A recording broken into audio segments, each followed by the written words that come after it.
નમસ્કાર વિદ્યાર્થી મિત્રો, આપ સૌનું વન ટચ એજ્યુકેશન ચેનલ પર હાર્દિક સ્વાગત છે। એક દિવસની તૈયારી કરી અને તમે જીઓગ્રાફી વિષયની અંદર 100 માંથી 100 લાવી શકો છો। જી હા, 100 માંથી 100 લાવી શકો છો। તો કઈ રીતે તૈયારી કરવી એના માટેનું પ્લાન આપવાનું છું અને સાથે સાથે જે 5 બેસ્ટ ટિપ્સ છે એ ટિપ્સ જો તમે ફોલો કરી તો 100% જીઓગ્રાફી વિષયની અંદર તમે 100 માંથી 100 લાવી શકો છો। જો તમે 40 માર્ક્સ લાવવા વાળા છો ને તો તમે 60 લાવી શકો છો, 60 વાળા 80 ઉપર આવી શકે, 80 વાળા પૂરેપૂરા 100 માંથી 100 લાવી શકે છે। તો એ કઈ રીતે એક દિવસની તૈયારી કઈ રીતે કરવાની છે, તમે 12 માર્ચ 2024 ના રોજ પરીક્ષા આપવા જવાના છો અને એક દિવસની તૈયારી કરી એટલે કે 11 માર્ચની ફક્ત તૈયારી કરી અને તમે માર્ક્સ લાવી શકો છો। તો એના માટેનો આ વિડીયો છે। તો તમારે શું કરવાનું છે, વિડીયોને પૂરેપૂરો જોવાનો છે, વિડીયોને ક્યાંય પણ સ્કીપ કરવાનો નથી। તો ચલો વિડીયોની શરૂઆત કરીએ।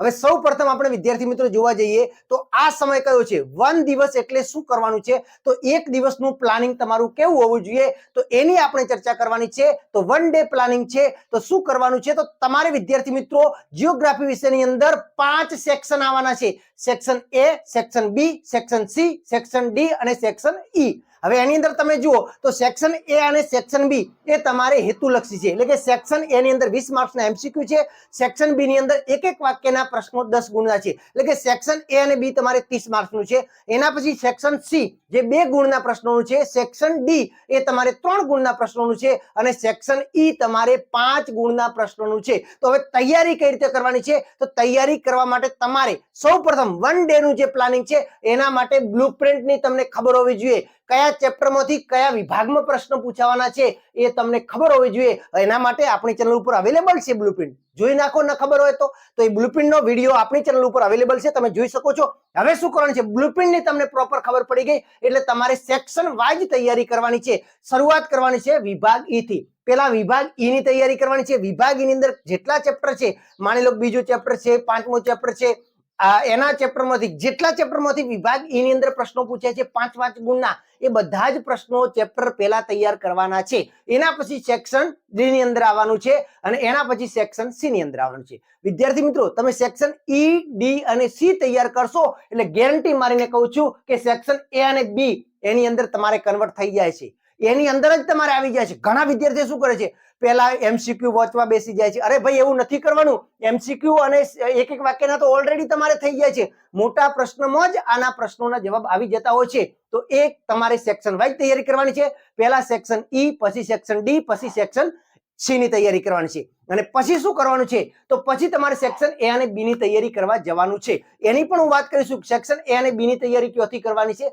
એની પણ હું તમને માહિતી આપવાનો છું। તો આ કામ તમારું થઈ જાય। હવે તૈયારી શામાંથી કરવાની, તો તૈયારી કરવા માટે તમે કયું મટીરિયલ વાપરો છો, હું કહું છું તમને છેલ્લી ઘડીએ 1 દિવસનું પ્લાન છે, નવનીતની ગ્રાઇડ તમારા માટે બેસ્ટ છે, એના સિવાય બીજું કશું જ નથી। નવનીતની ગ્રાઇડ માંથી જ તૈયારી કરવાની છે અને પરીક્ષા લખવા જો ને ત્યાં સુધીમાં સંપૂર્ણ નવનીતની ગ્રેડ જે છે ને એ સેક્શન વાઇઝ તૈયારી તમારી થયેલી હોવી જોઈએ, તો જ તમારો આત્મવિશ્વાસ વધવાનો છે। તો નવનીતની ગ્રેડ ધ બેસ્ટ છે, એના સિવાય બીજું કશું કરવાનું નથી।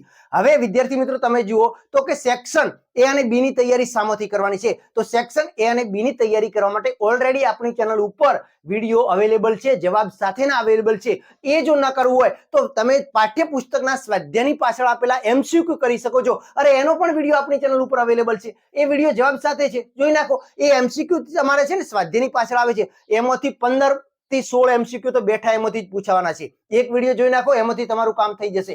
સેક્શન બી ના પણ આપણી ચેનલ ઉપર વિડીયો અવેલેબલ છે, પણ આ જો ન કરવું હોય તો એ પણ તમારે ગ્રેડમાંથી તૈયાર કરવા જ પડશે, સેક્શન એ અને સેક્શન બી માટે। હવે વિદ્યાર્થી મિત્રો મોટા ભાગના વિડીયો આપણી ચેનલ ઉપર અવેલેબલ છે, એ વિડીયો તમે જોઈ નાખજો, ટેલિગ્રામ ચેનલ જોઈન કરી નાખો, ત્યાંથી પણ તમને મટીરિયલ મળી જશે। આ તો મોટા મોટી વાત થઈ ગઈ કે તૈયારી કઈ રીતે કરે, તો તૈયારી કરવાની છે, બેસી જ જવાનું છે।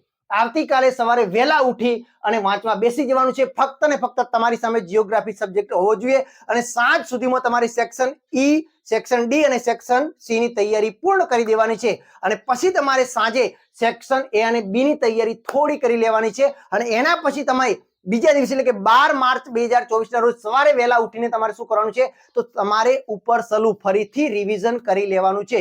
એના માટે તમે અપેક્ષિતનો ઉપયોગ કરી શકો છો અથવા તો નવનીતની ગ્રેડનો પણ ઉપયોગ કરી શકો છો. ઉપર સલું ખાલી તમને આવડે છે, ગભરાવાનું નથી.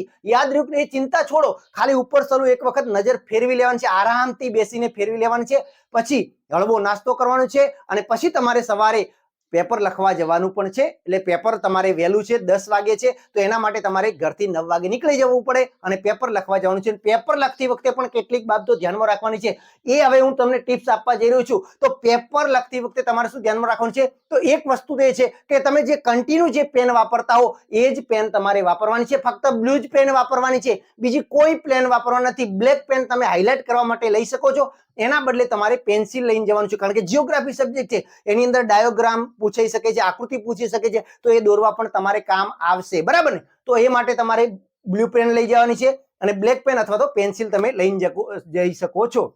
મોટા ભાગે બ્લુ પેન થી જ બધું લખવાનું છે.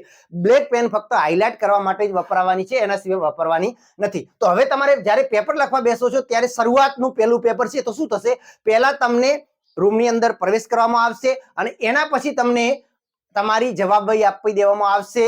એના જવાબવહીના અંદર તમારા બેઠક નંબર છે એ બધું ક્લિયર લખી દેવાનું છે. એના પછી તમને 15 મિનિટ પેપરનું વાંચન કરવા માટે આપવામાં આવશે. એ પેપર જોઈ લેવાનું છે કે એની અંદર કયા કોઈ પેપર કોરું તો નથી. પછી એમસીક્યુ જોઈ લેવાના છે, કેટલા આવડે છે, કઈ રીતે આવડે છે, એ રીતે તમારે શરૂઆત કરવાની છે. એ બધું પેપર પૂરું થાય. હવે જવાબ લખવા માટેનો જે સમય આવે છે એ તમારો 10 ને 15 શરૂ થવાનો હોય, તો એ રીતે તમારે શરૂ થશે. હવે જવાબ લખતી વખતે તમારે શું ખાસ ધ્યાનમાં રાખવાનું છે, તો સેક્શન વાઇઝ જવાબ લખવાના છે અને દરેક સેક્શનની અંદર ક્રમ જળવાવો જોઈએ. માની લો કે તમે સેક્શન સી ના પ્રશ્નો લખવો છો, તો એની અંદર ક્રમ 31, 32, 33 આવી રીતે લખવાનું છે.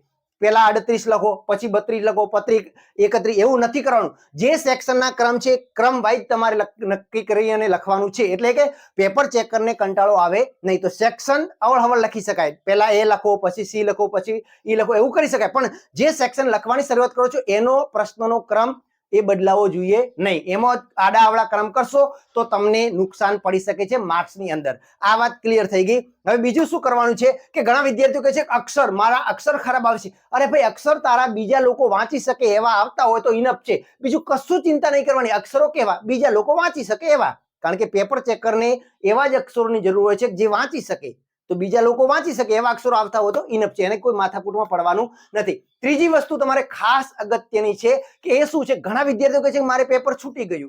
અરે ભાઈ, શા માટે છૂટી જાય છે, તો એ માટે છૂટી જાય છે, ઘણા વિદ્યાર્થીઓ પ્રશ્ન જેટલું પૂછ્યું છે એટલું જ લખો અને જેટલું લખવાનું કીધું છે એટલું જ લખવાનું છે. એક્સ્ટ્રા લખવાની કોઈ જરૂર છે નહીં.